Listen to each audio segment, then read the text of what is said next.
back to the vlogs. Little health update before we go. Chronic fatigue has still been causing issues, and I've just spent the last week isolating with COVID. But today we tested negative, finally. So the first thing I've done is go and get food. I've had like bags of clothes to go to the charity shops for ages, and they've just been sitting in the bottom of the cupboard. And I went through my wardrobe again today because I just get into that mood when it's spring. And so I went and dropped them off and then popped in some charity shops. I think I went in 2 and then I had to stop myself because they came out with so many books. And like part of the plan was to go to Waterstones, and I just turned around and did the food shop and came back because we got good finds, like it was for a good reason. Our high street is filled with tons of like little fruit and veg stands. I always get my fruit and veg from there now because it works out cheaper, and also like I can get 2 carrots and 1 pepper, and then I just like, that's my main shop each week. And I'm very excited because blueberries have gone down in price because they're coming back in season. One of my new discoveries is I really like lime and stuff. Yeah, really like lime, just with like rice and chicken and stuff. And I've got a lemon because I think I might make a lemon cake because that's what I feel like. Right, that's all put away. So let me do a charity shop haul. I'm very excited about this. This is a Nat King Cole and an Ella Fitzgerald vinyl for £2. So this is going on this afternoon.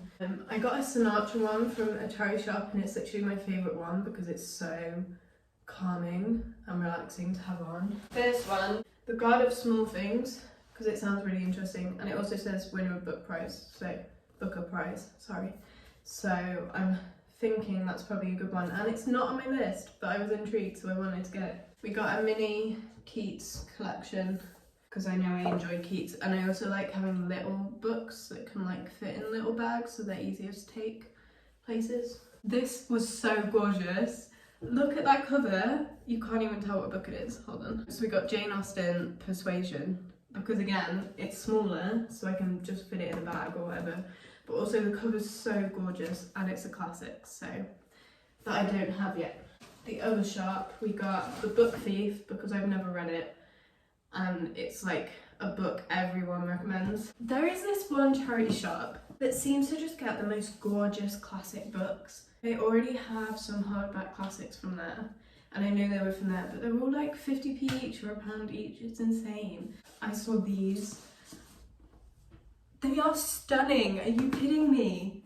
They are so beautiful, and they're ones I haven't got. So we've got Far From the Madding Crowd, which I haven't read a Thomas Hardy yet, so I'm excited to see what he's like. The Adventures of Huckleberry Finn, another author I haven't read before as well, and then Rebecca. We have this at home, and I started reading it, but it was when I was really ill and Mum read a chapter to me and I fell asleep. So we're going to try again because this is a Swiftie book as well. Look at these covers.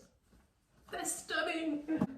First day of the year I've been able to go out in a t-shirt without a jacket, so I'm very happy with that because our high street is normally really windy, so you can't like enjoy it particularly. I need to put a wash on. That would be a good thing to do. I have no idea what you're going to see in this video. I was missing vlogging, but we're doing slow life at the minute. We're letting ourselves slow down and just enjoy everything as it comes and as we can do it. And I'm very happy this is a good day. I'm enjoying my good day.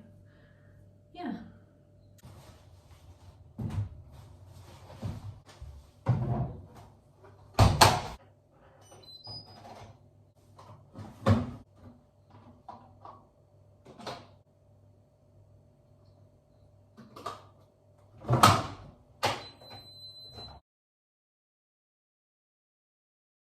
It's currently a few minutes past 4, which means we just had the door of the day.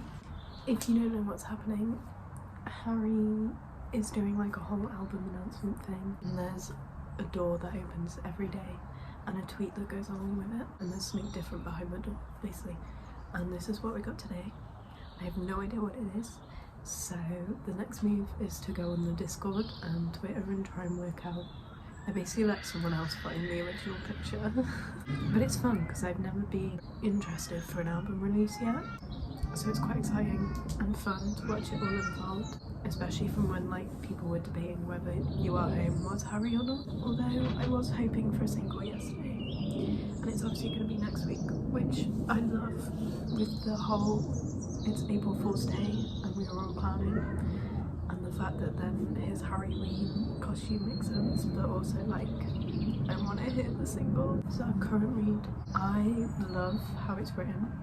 His voice is so distinct and interesting to read, and it's an interesting story as well. So excuse the sound of my washing still going on, but as it's such a nice day, we're doing a bit of a cocktail situation. Well, it's not really a cocktail, it's rum and coke. Due to the whole chronic fatigue thing, I'm like not really in a position to go out. Not that I ever really went on nights out, but it means that I've had gin and rum sitting there for like 18 months to 2 years. So instead I use it as like a treat every now and then, just when I feel like it, so it's not just sitting there wasting. You just eyeball it, a little bit of rum. That looks like more on camera than it actually is. I will point that out now because I know Mum's watching. And then some coke. It feels wrong drinking this out of the glass I use for water, and I only have one glass, hence we're using a wine glass, and it's not wine. I would much prefer wine, but we don't have wine, so we're rolling with it.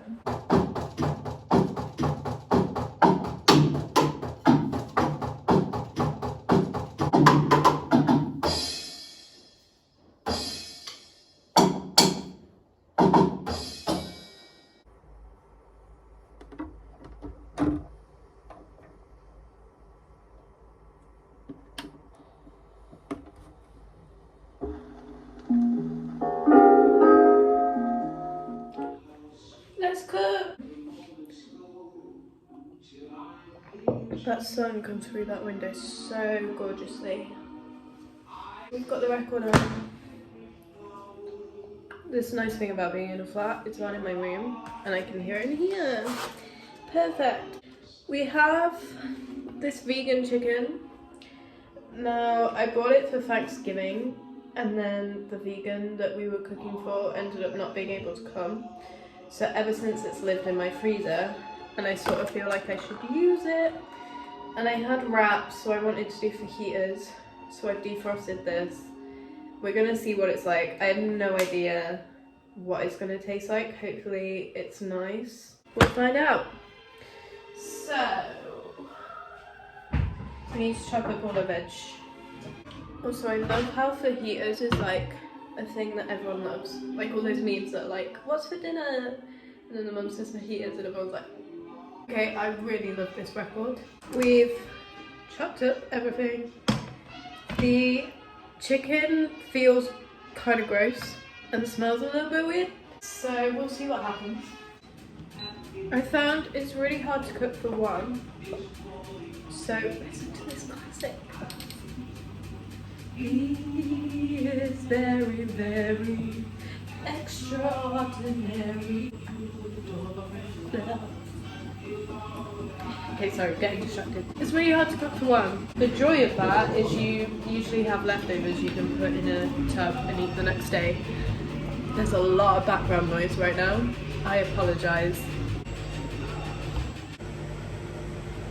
Reading it. I found that with cooking, the mistake I used to make was I didn't really season anything. Now, some might say I over season occasionally, but if it tastes good, who's really complaining? The washing machine finally shut up a little bit. We are finished. I'm just plating it up. I was saying that I used to just not season anything, and now if anything I probably over season. In this case I slipped up with the turmeric a little bit, and I've just like chucked in everything that we had.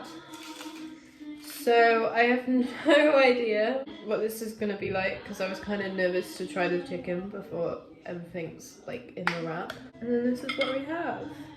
Fun! We do have some leftovers, so I'm going to put them in the Tupperware and just hope that I like it. And then I'll eat that with rice or pasta or something tomorrow. Moment of truth.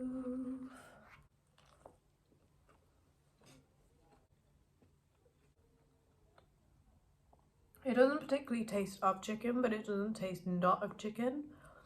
And it doesn't taste bad, and that's the important thing. So I'm going to eat the rest of this.